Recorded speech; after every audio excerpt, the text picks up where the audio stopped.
Welcome to એસપીસ life. Have a good day. જો કે ગુડ ડે તો નહીં, કારણ કે સાંજના મેં જેટલા વિડીયોઝ ઉતાર્યા હતા, સવારે વિડીયોઝ ઉતાર્યા હતા, ટાઈમ લેપ્સ મૂક્યું હતું, પણ એ બધું જ ડિલેટ થઈ ગયું મારાથી.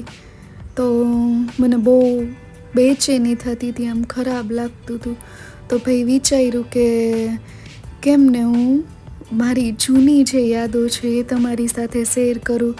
તો આ છે આ દિવાળીના વેકેશનની ટૂર, કે જ્યારે અમે ગયા હતા હિમાચલ, એટલે કે શિમલા મનાલી. તો ભાઈ આ ટ્રેનની જર્નીની જે મજા છે ને એ અલગ જ છે. તો પહોંચી ગયા હોટલે અને ફોટોસ પાડ્યા, રીલ્સ ઉતારી અને બહુ મજા આવી. અને જે બધી જ હોટલ્સ હતી એ ખૂબ જ સારી હતી, ને જે પેકેજ હતું એ કિંગ હિલનું હતું અને તે ખૂબ જ સારું હતું. અને જો સામાન મૂકી દીધો, ફોટોસ પાડ્યા, બ્રેકફાસ્ટ કર્યું અને નીકળી ગયા શિમલાની શહેરમાં. ભાઈ ઝાંખુ ટેમ્પલ હોય કે પછી ગ્રીન વેલી હોય કે મોલ રોડ હોય, એવા કેટલાય નાના નાના સ્થળ માં ભાઈ ખૂબ જ મજા આવી અમને. અને કહેવાય ને કે ભાઈ સ્ટ્રેન્જર્સ છે એ પણ ઘણી વખત સારા ફ્રેન્ડ્સ બની જતા હોય છે. તો અમારી વેનના જે બધા જ કપલ્સ છે ખૂબ સારા હતા અને મારા સારા ફ્રેન્ડ્સ બની ગયા હતા.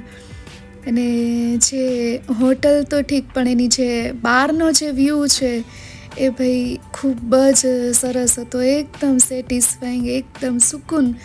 અને પરેશે કરી ઝીપ લાઈન. જોકે મને પણ બહુ શોખ છે અને મેં પણ પહેલાં ઝીપ લાઈન કરેલી છે, પણ હવે મારો વેઇટ વધી ગયો તો મને અનકમ્ફર્ટેબલ લાગતું હતું, એટલે પછી મેં ઝીપ લાઈન ન કરી. અને અમને બંનેને આવા શોખ છે ભાઈ, એ ગયા. ખૂબ મજા આવે જ્યારે આવું એડવેન્ચર કરવા મળે. અને પછી ગયા હતા હિડિંબા ટેમ્પલ. અને ત્યાં તો ભાઈ તમને આવા હિમાચલી ડ્રેસવાળા જે પહેરવેશ છે એ પહેરવાના તમને ઠેર ઠેર મળી જશે. અમે ટ્રેકિંગ કરી પછી નેક્સ્ટ ડે, અને ખૂબ જ જોરદાર ભાઈ એક્સપિરિયન્સ હતો આ. એકદમ કહેવાય ને કે ન ભૂલાય એવો એક્સપિરિયન્સ. ટ્રેકિંગમાં ભાઈ બહુ મજા આવી. અને આ જે પરેશ ચડે છે ને ત્યાં છે જોગીની વોટરફોલ. વિન્ટરના કારણે ભાઈ પાણી ઓછું હતું, સમરમાં પાણી વધારે હોય છે. તો ભાઈ એ પાણી વધારે હોય તો વ્યૂ સારો આવે છે. અને પછી નેક્સ્ટ ડે ભાઈ આ જે હોટલ હતી ને એનો આખો વ્યૂ જે છે બહુ મસ્ત હતો. એ આખા ફરતે એપલ ગાર્ડન હતું અને એની વચ્ચે હોટલ હતી. તો એ જે અમારા 2 દિવસનો જે સ્ટે હતો ને એ બહુ જ મસ્ત હતો. અને પછીનો નેક્સ્ટ ડે ભાઈ મેં આવા આઉટફિટ પહેર્યા હતા અને અમે રીલ્સ ઉતારી, ફોટોસ પાડ્યા. અને કોણ ન ઈચ્છતું હોય કે ભાઈ પોતાની જે યાદો છે એ આવી રીતે વિડીયોમાં અને ફોટોસમાં સેવ કરી રાખે.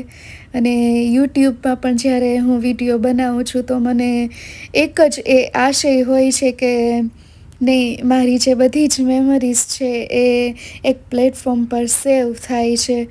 તો એ મને બહુ સારું લાગે છે. અને પછી જેને કહેવાય ને હેવન, એ હેવન હતું ભાઈ. આ તો અમે ગયા હતા અટલ ટનલ. રોહતંગ પાસ તો એ સમયે બંધ હતું, બહુ વધારે પડતી બરફ વર્ષા થઈ હતી અને બરફ હતી એટલા માટે રોહતંગ પાસ બંધ હતું. અને અમે ગયા હતા અટલ ટનલ. અને જે ગયા હશે એમને પણ ખબર હશે કે ભાઈ ખરેખર આ જન્નત છે. અને સિઝનની પહેલી સ્નોફોલ અમને માણવા મળી. અમે બહુ રાજી થઈએ છીએ કે અમને સિઝનની પહેલી જે સ્નોફોલ છે અમને માણવા મળી હતી. અને હવે તમે જોજો, સાંભળો મારા પરેશને. હો પરેશ, હા, શું ખાવ છો? માવો. અહીંયા પણ આની મજા અલગ છે. હા, જો નજારો જો. માવો ખાવો હોય ને તો આ યાદ ખવાય. હર હર ગરવી ગુજરાત છે ભાઈ. તો ભાઈ સાંભળ્યું ને. અને અમે ટ્રેનમાં હતા ને ત્યારે પણ એક પંજાબી કપલે પરેશને એમ પૂછ્યું હતું, ક્યાં એ નશા હે? ભાઈ એમને આદત છે પહેલેથી માવો ખાવાની, તો ભાઈ શું કરીએ. અને પછી આખો દિવસ અમે બરફમાં જતા, ત્યારે બીજા કોઈ પ્લેસ નહોતા, ખાલી અટલ ટનલ જ હતી.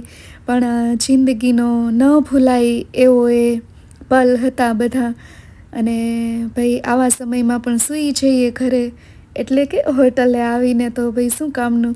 તો ભાઈ રાતે ટાઈમપાસ કર્યો, નેક્સ્ટ ડે માટે રેડી થયા. ભાઈ પહાડી ટોપી પહેરી છે, કહેજો કેવી લાગે છે. અને એ દિવસે અમે કર્યું રિવર રાફ્ટિંગ. અને એ જ વિન્ટરના કારણે પાણી જે છે એ ઓછું હતું. જો સમર હોય તો આ પાણીનું જે લેવલ છે એ ખૂબ વધી જતું હોય ને વધારે મજા આવતી હોય છે. અને મેં ફૂલ સમરમાં જ્યારે હું સિમલા મનાલી ગઈ હતી ત્યારે મેં ફૂલ રિવર રાફ્ટિંગ કર્યું હતું. અને ભાઈ એ તો ગજબનો એક્સપિરિયન્સ હતો. અને આ પણ ખૂબ જ ન ભૂલાય ને એવો જ એક્સપિરિયન્સ હતો. ભાઈ બહુ મજા આવી. અને પછી અમે પહોંચી ગયા ફરી પાછા હોટલમાં. અને એ દિવસે જ રાતે બોનફાયર નાઇટ હતી. અને ભાઈ અમે ખૂબ જ મજા કરી. બોનફાયર નાઇટમાં પણ અમને બહુ જ મજા આવી. ફ્રેન્ડ સાથે પણ મજા આવી. અને ભાઈ કહેવાય ને કે ભાઈ ગુજરાતી છીએ ને ગરબા ના રમીએ તો કેમ ચાલે ભાઈ. અને પછી ભાઈ કપલ જે છે હૈદરાબાદની હોય, કલકત્તાની હોય કે મુંબઈની હોય, ભાઈ ગરબા તો રમાડી જ દીધા. અને भाई जब कोई बात बिगड़ जाए, जब कोई मुश्किल पड़ जाए, तुम देना साथ मेरा मेरे हम नवा.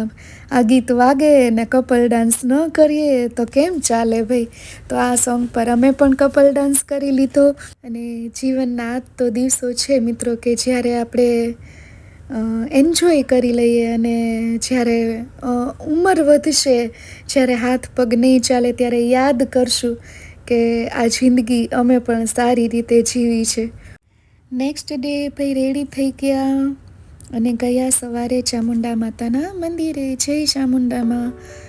અને એ દિવસનું પ્લેસ હતું ખજિયાર, જેને કહેવાય છે મિની સ્વિટ્ઝરલેન્ડ. ખૂબ જ સારું અને ખૂબ જ રમણીય એ સ્થળ હતું. અને નેક્સ્ટ ડે અમે રેડી થઈ ગયા અમારા છેલ્લા પ્લેસ માટે. અને તી વાઘા બોર્ડર, ત્યાં પણ મજા આવી. અને કહેવાય ને કે એક ઇન્ડિયન હોવાનો જે ગર્વ છે ત્યાં અમને મહેસૂસ થયો, એક જુનૂન અમને મહેસૂસ થયું. અને આ હતું અમારું લાસ્ટ પ્લેસ, અને એ હતું ગોલ્ડન ટેમ્પલ. અને આ 9 દિવસનું જેટલું સુકૂન છે ને કહેવાય ને, ક્યાંય મળ્યું હોય ને તો એ ગોલ્ડન ટેમ્પલમાં મળ્યું અમને. કહેવાય ને કે ધર્મ ગમે હોય, પણ જે આસ્થા છે, જે આધ્યાત્મિકતા છે, એ હંમેશા માણસના મનને શાંત કરી દે છે. તો અમે પણ ત્યાં જઈ અને થાક લાગ્યો એવું નહીં, પણ થાક ઉતાર્યો એવું લાગ્યું. અને પછી રેસ્ટ કરીને અમે નીકળી ગયા સુરત માટે. અને બધાને બાય કીધું. અને આ 9 મેમોરેબલ્સ ડે જે આ ફ્રેન્ડ્સ સાથે વિતાવ્યા છે, તો ભાઈ ખૂબ મજા આવી. અને થેન્ક યુ.